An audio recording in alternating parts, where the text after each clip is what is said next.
இது ஃபர்ஸ்ட் மலேசியாவின் செய்திகள் உங்களுக்காக.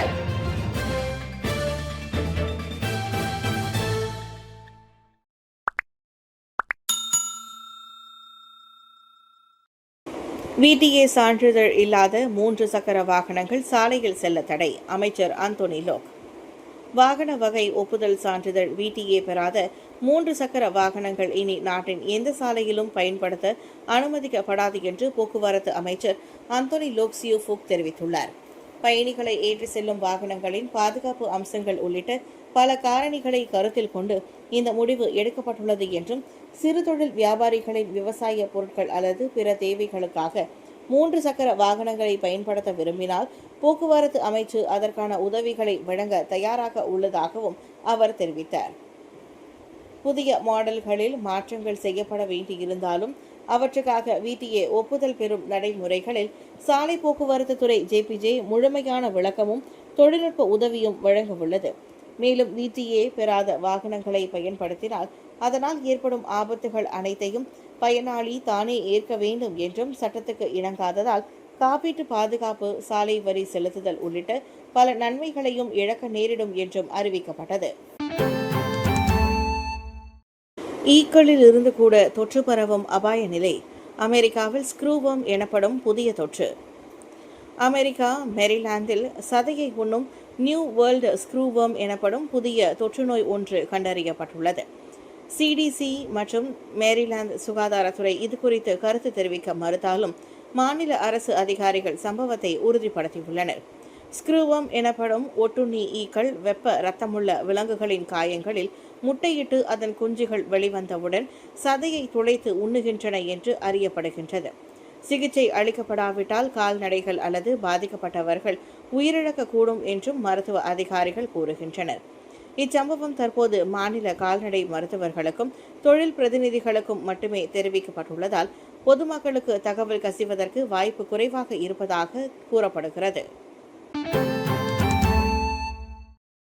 140 பேர் பங்கேற்ற 13வது KLIGA மாஸ்டர்ஸ் கோல்ஃப் போட்டி. கிளிகா எனப்படும் கோலாலம்பூர் இந்தியர் கோல்ஃப் விளையாட்டாளர்கள் சங்கம் அண்மையில் 13வது முறையாக கிளிகா மாஸ்டர்ஸ் கோல்ஃப் போட்டியை நடத்தியது. டெம்ப்ளர் பார்க் கண்ட்ரி மற்றும் கோல்ஃப் கிளப் மைதானத்தில் நடைபெற்ற அப்போட்டியில் 140 போட்டியாளர்கள் பங்கு கொண்டனர். ஆண்டுக்கொரு முறை உறுப்பினர்களை கொண்டாடும் நோக்கிலும் சங்கத்திற்கு நன்கொடை திரட்டவும் இப்போட்டி நடத்தப்பட்டதாக அதன் தலைவர் கேப்டன் டாக்டர் கே திரு கூறினார். கோல்ஃப் விளையாட்டு மட்டுமின்றி சமூக காரியங்கள், ஜூனியர் மேம்பாட்டு திட்டங்கள் போன்றவற்றையும் இச்சங்கம் செய்து வருகிறது. இந்நிலையில் புதிய திட்டமாக கூட்டரசு பிரதேசத்தில் தமிழ் பள்ளி ஒன்றை தத்தெடுக்கவும் முடிவு செய்துள்ளதாக அவர் சொன்னார். ஆதரவாளர்கள் துணையுடன் நன்கொடை திரட்டலின் இலக்கு அடைந்திருப்பதாகவும் திரு மகிழ்ச்சியுடன் கூறினார். தத்தெடுப்பு திட்டத்தில் பங்கெடுக்க விரும்பும் தமிழ் பள்ளிகள் தங்களை தொடர்பு கொள்ளலாம் என்றும் அவர் கூறினார். கோல்ஃப் விளையாட்டை ஊக்குவிக்கும் அதேவேளை சமூக காரியங்களுக்கும் தன்னால் ஆனதை இந்த கிளிகா சங்கம் ஆண்டுதோறும் செய்து வருவது பாராட்டுக்குரியது. சுங்கைப்பாக்கம் சாலை விபத்தில் பாதிக்கப்பட்ட 2 உடன்பிறப்புகளுக்கு சொந்த வீடும் 10 வருடத்திற்கான மாதாந்திர நிதி உதவி. டத்தோஸ்ரீ சுந்தர்ராஜு ஏற்பாடு. பினாங்கு சுங்கைப்பாக்காப்பில் கடந்த பிப்ரவரியில் நிகழ்ந்த கோர விபத்தில் பாதிக்கப்பட்ட 2 குழந்தைகளுக்கு மாநில வீடமைப்பு மற்றும் சுற்றுச்சூழல் துறைகளுக்கான ஆட்சிக்குழு உறுப்பினர் டத்தோஸ்ரீ எஸ் சுந்தர்ராஜு முயற்சியில் சொந்த வீடு கிடைத்துள்ளது. பாட்டி அமிர்தத்துடன் பள்ளி செல்லும் வழியில் ஏற்பட்ட விபத்தில் 7 வயது தர்ஷன் இடது கையில் நிரந்தர செயலிழப்புக்கு ஆளானார். அவரின் 5 வயது தங்கை கவர்ஜிதா முட்டி வரையிலான தனது இடது காலை இழந்தார். இந்த சிறு வயதிலேயே அந்த உடன்பிறப்புகள் படும் கஷ்டத்தை உணர்ந்த சுந்தரராஜு அவர்களுக்கு நீண்டகால அடிப்படையில் உதவ ஒரு முன்னேற்பாட்டினை செய்தார். சுங்கைப்பாக்கம் தமிழ் பள்ளியின் ஒத்துழைப்புடன் பொதுமக்களிடம் இருந்து நன்கொடை திரட்டுவது, திரட்டப்படும் பணத்தில் ஒரு பகுதியை கொண்டு சொந்த வீட்டை வாங்குவது, எஞ்சிய பணத்தை அவர்களின் ட்ரஸ்ட் ஃபண்ட் எனப்படும் அறங்காப்பு நிதியில் போடுவது என முடிவு செய்யப்பட்டது. அவரின் ஒத்துழைப்பாலும் ஆகஸ்ட் 19 வரை 2,22,024 ரிங்கெட் நன்கொடை திரண்டது. இதையடுத்து பண்டார் டெசாக் முத்தியாரா அடுக்குமாடி குடியிருப்பில் 42,000 ரிங்கெட் விலையில் A வகை ரூமா முத்தியாருக்கு வீடு வாங்கப்பட்டு வீட்டு பத்திரமும் அமிர்தத்திடம் ஒப்படைக்கப்பட்டது.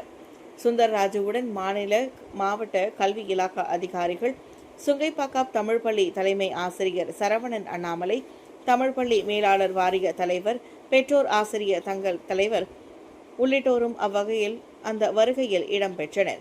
மாற்றுத்திறனாளிகளுக்கு வசதியாக முதல் மாடியில் மின்தூக்கி அருகிலேயே அவ்வீடு ஒதுக்கப்பட்டது. சிறியோர் முதல் பெரியோர் வரை லைக்க வைத்த மூக்குத்தி முருகன், திவினேஷ், ரக்ஷிதா மற்றும் பலர் பங்கேற்ற old is gold live in KL இசை நிகழ்ச்சி விஷால் ஸ்ட்ரீமெக்ஸ் சிஎக்ஸ் என்டர்பிரைஸ் ஏற்பாட்டில் சனிக்கிழமை பத்துமலை ஷெங்கா மாநாட்டு மண்டபத்தில் சிறியோர் முதல் பெரியோர் வரை கவரும் வண்ணம் old is gold live in KL இசை நிகழ்ச்சி இனிதே நடைபெற்றது. இதில் ரக்ஷிதா, ஜெயஸ்ரீ, திவினேஷ், மூக்குத்தி முருகன், முகேஷ் மற்றும் கிருஷ்ணன் உள்ளிட்ட பின்னணி பாடகர்கள் மற்றும் கலைஞர்களின் படைப்பு இடம்பெற்றது. காலத்தால் அழியாத மெல்லிசை பாடல்களை பாடி வந்திருந்த ரசிகர்களை அவர் கட்டி போட்டனர். Dato doctor Ravi Pakkirisamy, Thangadurai Mahendran, Dato AK, Dato Gafoor, doctor Bhuvanesh, Dato Sri Krishnamoorthy, Dato doctor S Prabakaran, K Kularaja, Indira, Sam, Dato Burhan Mohamed, Dato Sri Ganesan, Suresh, Saraswathi உள்ளிட்ட பிரமுகர்களும் கலந்து சிறப்பித்தனர். பழம்பாடல் விரும்பிகளுக்கான இந்த நிகழ்ச்சியை ஏற்பாடு செய்தது ஒரு நல்ல அனுபவமாக இருந்ததாக விஷால் ஸ்ட்ரீமெக்ஸ் சி என்டர்பிரைஸ் நிறுவனத்தின் விஷால் கூறினார். இசை பாரம்பரியத்தை பாதுகாப்பதன் முக்கியத்துவம் குறித்து டால்சி மார்க்கெட்டிங் சென்ட்ரிகான் பிரகத் நிர்வாக இயக்குனர் டத்தோ டாக்டர் ரவி பக்கிரசாமி பேசினார். வார கடைசி விடுமுறையில் நிகழ்ச்சியில் கலந்து கொண்ட நேயர்களுக்கும் பாடகர்களுக்கும் டத்தின் காவேரி நன்றி தெரிவித்தார். இந்தோனேஷிய மலையில் உடலில் வெப்ப குறைவு பாதிப்புக்கு உள்ளான மலேசிய மலையேறி மீட்பு. இந்தோனேஷியாவின் மேற்கு ஜாவா மாநிலத்தில் உள்ள சகாரா மலையில் தாழ் வெப்பநிலை காரணமாக உடலில் வெப்பம் குறைந்து சரிந்து விழுந்த 16 வயது மலேசிய மலையேறி மீட்கப்பட்டார். சனிக்கிழமை உள்ளூர் நேரப்படி மதியம் 1 மணி அளவில் சகாரா கிராமத்திற்கு அருகில் உள்ள பாதையின் 4ஆம் இடுகையில் பல தோழர்களுடன் மலையேறி கொண்டிருந்த போது அந்த மலேசிய இளம்பெண் மயக்கமடைந்தார். அப்போது அருகே மலையேறி கொண்டிருந்த சிறப்பு குற்றப்பிரிவு தலைவர் இன்ஸ்பெக்டர் ஹடியான்யா அந்த மாணவியை காப்பாற்றினார்.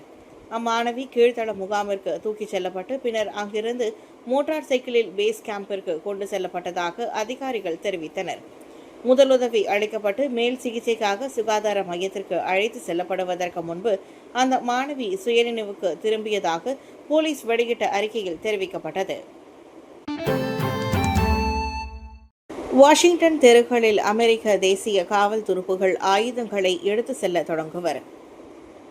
குற்ற செயல்களை துடைத்துடைக்கும் அமெரிக்க அதிபர் டொனால்டு டிரம்பின் கொள்கையை அமல்படுத்தும் நடவடிக்கையாக வாஷிங்டன் தெருக்களில் ரோந்து செல்லும் அமெரிக்க தேசிய காவல்படை துருப்புகள் துப்பாக்கிகளை எடுத்து செல்வதற்கான அனுமதி அமலுக்கு வந்துள்ளது. ஞாயிற்றுக்கிழமை இரவு ஆயுதங்களை எடுத்து செல்வதற்கு அனுமதி வழங்கப்பட்டுள்ளது. அமெரிக்க தேசிய காவல்படை துருப்புகள் M17 கைத்துப்பாக்கிகள் அல்லது M4 துப்பாக்கிகளை எடுத்து செல்வார்கள் என்று அதிகாரிகள் தெரிவித்தனர். வாஷிங்டனில் தெருக்களில் குற்ற செயல்களை துடைக்க அதிபர் டிரம்ப் அவசர நிலையை அறிவித்த பிறகு கடந்த 2 வாரங்களாக நூற்றுக்கணக்கான ஆயுதமற்ற தேசிய காவல்படை துருப்புகள் வாஷிங்டனின் தெருக்களில் உள்ளனர். பாதுகாப்பு செயலாளர் பெத்தே ஹெக்ஸே கடந்த வாரம் துருப்புகள் ஆயுதங்களை எடுத்து செல்ல அனுமதித்தார். காவலரின் கூட்டு பணிக்குழு அதன் பணியாளர்கள் கடைசி முயற்சியாகவும் உடனடி மரண அச்சுறுத்தல் அல்லது கடுமையான உடல் ரீதியான விளைவுக்கு பதிலளிக்கும் விதமாக மட்டுமே துப்பாக்கியை பயன்படுத்துவார்கள் என்றும் தெரிவித்தது. இதனிடையே குடியரசுக் கட்சியை சேர்ந்த ட்ரம்ப் ஜனநாயக கட்சியினரால் நிர்வகிக்கப்படும் மற்றொரு நகரத்தில் தலையிட்டு சிக்காகோவிற்கு தனது குற்றத்தடுப்பு நடவடிக்கைகளை விரிவுபடுத்துவதாக கூறியுள்ளார்.